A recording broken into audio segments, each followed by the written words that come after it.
ನಿಮ್ಮ ಹತ್ರನೇ ಇಟ್ಕೊಂಡು ನಿಮ್ಮನ್ನು ಎಲ್ಲ ನೀಟಾಗಿ ಅನಲೈಸ್ ಮಾಡಿಕೊಂಡು ನಿಮ್ಮನ್ನು ತೊಂದರೆ ಕೊಡ್ತಾ ಇರ್ತಾರೆ. ಅಂದರೆ ಗುಪ್ತ ಶತ್ರುಗಳು ಅಂತ ಹೇಳ್ಬೋದು.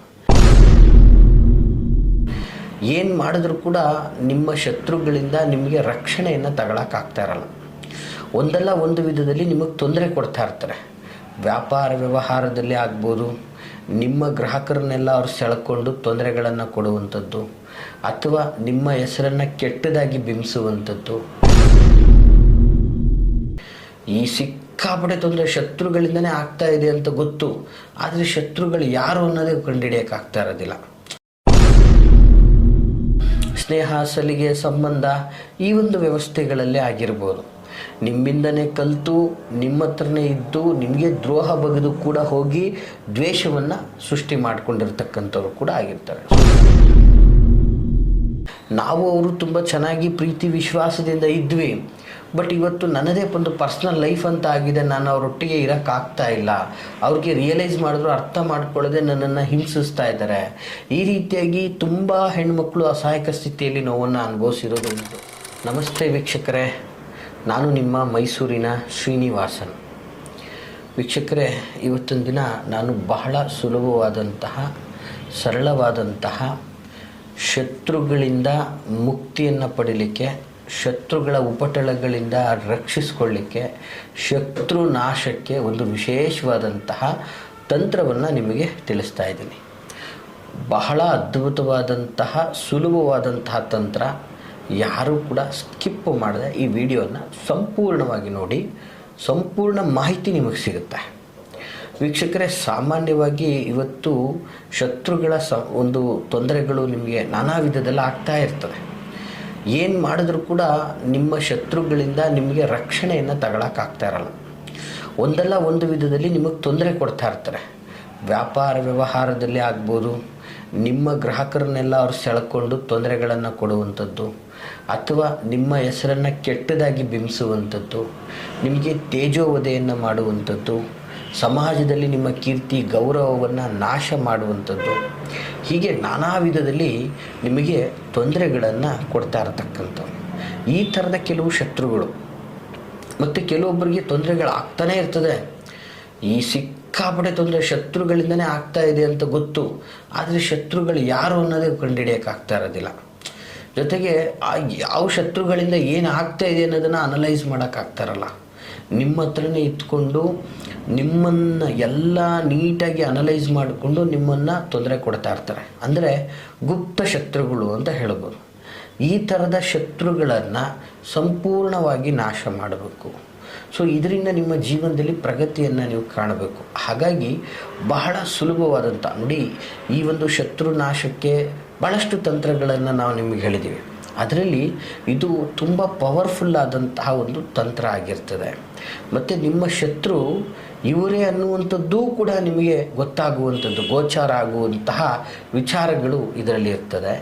ಜೊತೆಗೆ ನಿಮ್ಮ ಶತ್ರು ಯಾರು ಅಂತ ಗೊತ್ತಿದ್ದರೆ ಅವ್ರನ್ನ ನೀವೇನೂ ಮಾಡೋಕ್ಕಾಗ್ತಾ ಇಲ್ಲ, ಅಥವಾ ಅವರಿಂದ ನೀವು ರಕ್ಷಣೆ ಪಡೆಯೋಕ್ಕಾಗದೆ ನೀವು ತುಂಬಾ ನೋವನ್ನು ಅನುಭವಿಸ್ತಾ ಇದ್ದರೆ, ಜೊತೆಗೆ ಇದನ್ನು ತಂತ್ರದ ಮೂಲಕ ಅವರ ಹೆಸರುಗಳನ್ನು ಯಾವ ಒಂದು ವಿಧಾನದಲ್ಲಿ ಸರಳವಾದ ರೀತಿಯಲ್ಲಿ ಅವ್ರುಗಳಿಂದ ನೀವು ರಕ್ಷಣೆಯನ್ನು ಪಡಿಬೇಕು ಅನ್ನುವಂಥದ್ದನ್ನು ಈ ಒಂದು ಮಾಹಿತಿಯನ್ನು ನಾನು ಈ ಒಂದು ಕಾರ್ಯಕ್ರಮದಲ್ಲಿ ಕೊಡಲಿಕ್ಕೆ ಇಚ್ಛೆ ಪಡ್ತೇನೆ. ವೀಕ್ಷಕರೇ, ಬಹಳ ಸುಲಭವಾದಂತಹ ಒಂದು ಮಾಹಿತಿ. ಇವತ್ತು ಶತ್ರುಗಳು ಎಲ್ಲ ಕ್ಷೇತ್ರದಲ್ಲಿ ಇರ್ತಕ್ಕಂಥದ್ದು.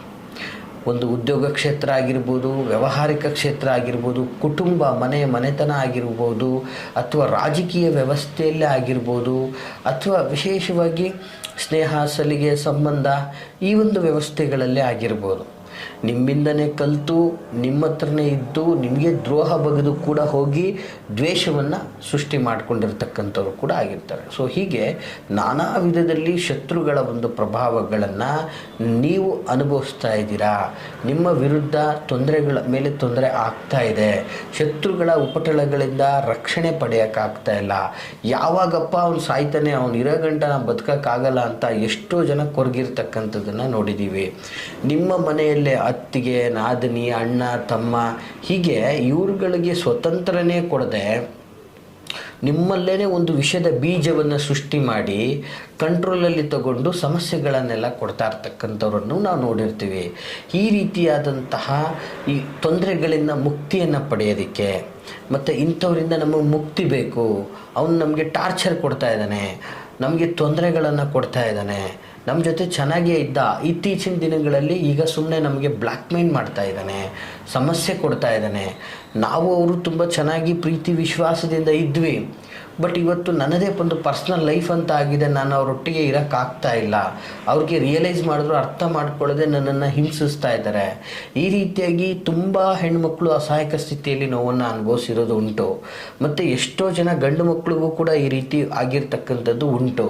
ಸೊ ಇಂತಹ ಸಂಕಷ್ಟಗಳಿಂದ ಮುಕ್ತಿ ಹೊಂದಲಿಕ್ಕೆ ನೀವು ನಿಮಗೆ ಇವತ್ತು ಅವನು ಏನೋ ತೊಂದರೆ ಕೊಡ್ತಾ ಇದ್ದಾನೆ, ನಿಮ್ಮ ಶತ್ರು ಆದಾಗೇನೆ ಲೆಕ್ಕ ಅರ್ಥ.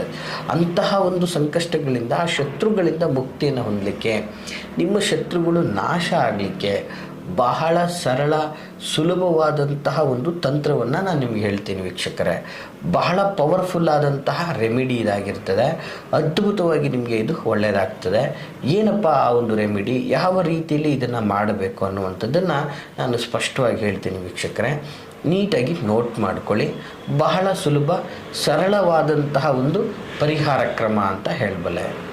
ಏನು ಮಾಡಬೇಕು ಮೊದಲನೇದಾಗಿ ಅಂತಂದರೆ, ಒಂದು ಚೆನ್ನಾಗಿರ್ತಕ್ಕಂತಹ ಲಿಂಬೆಹಣ್ಣನ್ನು ತೆಗೆದುಕೊಳ್ಬೇಕು. ಲಿಂಬೆಹಣ್ಣು ತಿಳಿ ಹಳದಿಯಾಗಿರಬೇಕು.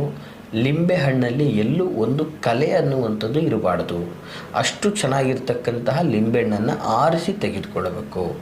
ಆ ಲಿಂಬೆಹಣ್ಣನ್ನು ತೆಗೆದುಕೊಂಡ ನಂತರ ಅಂಗಡಿಯಲ್ಲಿ 4 ಮೊಳೆಗಳನ್ನು ತೆಗೆದುಕೊಳ್ಬೇಕು. ಸುಮಾರು 1 ಇಂಚಿದು ಅಥವಾ 1.5 ಇಂಚಿದು ಸುಮಾರು ಒಂದು 4 ಮೊಳೆಯನ್ನು ಕಾಸು ಕೊಟ್ಟು ಖರೀದಿ ಮಾಡಿ ತರಬೇಕು ವೀಕ್ಷಕರೇ. ಸೊ ಈ ರೀತಿಯಾಗಿ ತೆಗೆದುಕೊಂಡಂತಹ ಮೊಳೆಯನ್ನು, ಲಿಂಬೆಹಣ್ಣನ್ನು ತೆಗೆದುಕೊಂಡು ವಿಶೇಷವಾಗಿ ನೀವು ನಿಮ್ಮ ಕುಲ ದೇವರುಗಳನ್ನು ನೆನೆಸ್ಕೊಂಡು ಯೂನಿವರ್ಸಿಗೆ ಪ್ರಾರ್ಥನೆಯನ್ನು ಮಾಡಿಕೊಂಡು ಭಕ್ತಿಯಿಂದ ಆ ಲಿಂಬೆಹಣ್ಣನ್ನು ತೆಗೆದುಕೊಂಡು ಆ ಲಿಂಬೆಹಣ್ಣಿನ ಕೆಳಭಾಗಕ್ಕೆ ಅಕ್ಕಪಕ್ಕಕ್ಕಾದಂಗೆ ಒಂದೊಂದು ಮೊಳೆ 2 ಮೊಳೆಯನ್ನು ಸೇರಿಸಬೇಕು, ಚುಚ್ಚಬೇಕು. ನಂತರ ಮೇಲ್ಭಾಗಕ್ಕೆ ಸೈಡ್ಗಾದಂಗೆ 2 ಮೊಳೆಗಳನ್ನು ಚುಚ್ಚಬೇಕು. ಒಟ್ಟಿಗೆ 4 ಮೊಳೆಯನ್ನು ಕೂಡ ಮೇಲೆರಡು ಕೆಳಗೆರಡು ಸೈಡ್ಗಾದಂಗೆ ಕ್ರಾಸಲ್ಲಿ ಚುಚ್ಕೋಬೇಕು. ಈ ರೀತಿಯಲ್ಲಿ ಚುಚ್ಕೊಂಡ ನಂತರ ವೀಕ್ಷಕರೇ, ಮಧ್ಯದ ಗ್ಯಾಪಲ್ಲಿ ನಿಮ್ಮ ಶತ್ರುವಿನ ಹೆಸರನ್ನು ಬರಿಬೇಕು. ನಿಮ್ಮ ಶತ್ರುವಿನ ಹೆಸರು ನಿಮಗೆ ಗೊತ್ತಿದ್ದರೆ ಬರಿಬೇಕು. ಗೊತ್ತಿಲ್ಲ ಅಂದರೆ ಬರೀ ಶತ್ರು ಅಂತ ಬರೆದ್ರೆ ಸಾಕು, ಅಥವಾ ಗುಪ್ತ ಶತ್ರು ಅಂತ ಬರೆದ್ರೂ ಕೂಡ ಸಾಕಾಗ್ತದೆ. ಈ ರೀತಿಯಾಗಿ ಬರೆದ ನಂತರ ಆ ಲಿಂಬೆಹಣ್ಣನ್ನು ಇಟ್ಕೊಂಡು ನಿಮ್ಮ ಕುಲದೈವ, ಇಷ್ಟ ದೈವ ಅಥವಾ ಪಂಚಭೂತ ಯೂನಿವರ್ಸ್ಗೆ ಭಕ್ತಿಯಿಂದ ನೀವು ಪ್ರಾರ್ಥನೆ ಮಾಡಬೇಕು. ಯಾವ ರೀತಿಯಲ್ಲಿ, ನನಗೆ ತೊಂದರೆ ಕೊಡ್ತಾ ಇರತಕ್ಕಂಥವನಿಗೆ ತೊಂದರೆ ಆಗೋದು ಬೇಡ ಭಗವಂತ, ಅವನು ನನ್ನ ತಂಟೆಗೆ ಬರಲಿಲ್ಲ ಅಂದರೆ ಸಾಕು. ಇದು ಒಂದು ಸಾತ್ವಿಕವಾದಂತಹ ತಂತ್ರ. ಅವನು ನಾಶ ಆಗಬೇಕನ್ನೋದೇ ನಮ್ಮ ಉದ್ದೇಶ ಅಲ್ಲ. ಅವನು ನಮ್ಮ ತಂಟೆಗೆ ಬರಲಿಲ್ಲ ಅಂದರೆ ಸಾಕು, ಅವನಿಂದ ಆಗ್ತಾ ಇರುವಂಥ ತೊಂದರೆಗಳು ನಿಂತರೆ ಸಾಕು, ನನಗೆ ಯಾರಿಂದನೂ ತೊಂದರೆ ಬರೆದಿರೋ ರೀತಿಯಲ್ಲಿ ರಕ್ಷಣೆ ಮಾಡು ಅಂಥೇಳಿ ಯೂನಿವರ್ಸಲ್ಲಿ ಪ್ರಾರ್ಥನೆಯನ್ನು ಮಾಡಿಕೊಂಡು ಅದನ್ನು ನೀವು ನಿಮ್ಮ ಸುತ್ತಮುತ್ತಲಿನಲ್ಲಿರುವಂತಹ ಯಾವುದಾದ್ರೂ ಕೊಳಚೆ ಪ್ರದೇಶದಲ್ಲಿ ಹಾಕಬೇಕು. ಅಂದರೆ ಲೈಕ್ ಮೋರಿಯಲ್ಲಿ ಹಾಕ್ಬೋದು, ಅಥವಾ ಚೇಂಬರಲ್ಲಿ ಹಾಕ್ಬೋದು, ಅಥವಾ ಒಂದು ಹರಿಯುವಂತಹ ರಾಜಕಾಲುವೆ ಮೋರಿಗಳಿಗೆ ಎಸೆದ್ಬಿಟ್ಟು ಬಂದುಬಿಟ್ರೆ ಸಾಕು. ಈ ರೀತಿಯಾಗಿ ಬಂದು ಮಾಮೂಲಿ ನಿಮ್ಮ ನಿತ್ಯ ಕರ್ಮಗಳನ್ನು ಮಾಡಿಕೊಂಡು ನೀವು ಮುಂದೆ ಹೋಗಿ ಈ ಒಂದು ತಂತ್ರವನ್ನು ಈ ರೀತಿಯಲ್ಲಿ ಈ ವಿಧಾನದಲ್ಲಿ ಮಾಡಿದ್ದೆ ಆದರೆ ನಿಮ್ಮ ಶತ್ರುಗಳ ಎಡೆಮುರಿ ಕಟ್ಟದಂಗೆ ಆಗ್ತದೆ. ಅವರು ನಿಮ್ಮ ತಂಟೆಗೆ ಬರೋದಿಲ್ಲ, ಅವರಿಂದ ನಿಮಗೆ ಉಪದ್ರವಗಳಾಗೋದಿಲ್ಲ. ಇಟ್ಸ್ ಎ ವೆರಿ ಪವರ್ಫುಲ್ ತಂತ್ರ ಇದಾಗಿರ್ತದೆ ವೀಕ್ಷಕರೇ. ಶ್ರದ್ಧಾ ಭಕ್ತಿ ಪೂರ್ವಕವಾಗಿ ಏಕ ಮನಸ್ಸಿಂದ ಈ ಒಂದು ತಂತ್ರವನ್ನು ಮಾಡಿ ಲಾಭವನ್ನು ಪಡ್ಕೊಳ್ಳಿ ಅಂತ ಹೇಳಲಿಕ್ಕೆ ಇಷ್ಟಪಡ್ತೀನಿ ವೀಕ್ಷಕರೇ. ಈ ಮಾಹಿತಿ ತಮಗೆಲ್ಲ ಇಷ್ಟವಾಗಿದ್ದರೆ ಲೈಕ್ ಮಾಡಿ. ಹಾಗೆ ಯಾರೆಲ್ಲ ಶತ್ರುಗಳ ಸಮಸ್ಯೆಗಳಿಂದ ನೋವನ್ನು ಅನುಭವಿಸ್ತಾ ಇದ್ದಾರೋ ಅಂಥವ್ರಿಗೆ ತಪ್ಪದೇನೆ ಈ ಒಂದು ವಿಡಿಯೋನ ಶೇರ್ ಮಾಡಿ ಅಂತ ಹೇಳ್ತಾ ಎಲ್ರಿಗೂ ಶುಭವಾಗಲಿ. ಹಾಗೆ ನಿಮ್ಮ ಯಾವುದೇ ಥರದ ವೈಯಕ್ತಿಕ ವಿಚಾರಗಳನ್ನು ಮುಕ್ತವಾಗಿ ನಮ್ಮೊಟ್ಟಿಗೆ ಹಂಚ್ಕೋಬೇಕು, ನಮ್ಮನ್ನು ಭೇಟಿಯಾಗಬೇಕು ಅಂತಂದರೆ ನಾವಿರುವಂತಹ ವಿಳಾಸ ಮೈಸೂರಿನ ವಿಜಯನಗರ 2ನೇ ಹಂತ KD ಸರ್ಕಲಲ್ಲಿ ನಮ್ಮ ಕಚೇರಿ ಸಹ ಲಭ್ಯವಾಗಿರ್ತಕ್ಕಂಥದ್ದು. ಸೊ ವಿಡಿಯೋದಲ್ಲಿ ಕಾಣ್ತಾ ಇರತಕ್ಕಂತಹ ಸಂಖ್ಯೆಗೆ ಕರೆ ಮಾಡಿಕೊಂಡು ಬಂದು ಭೇಟಿಯಾಗಿ ಅಂತ ಹೇಳ್ತಾ ಎಲ್ರಿಗೂ ಶುಭವಾಗಲಿ. ನಮಸ್ಕಾರ.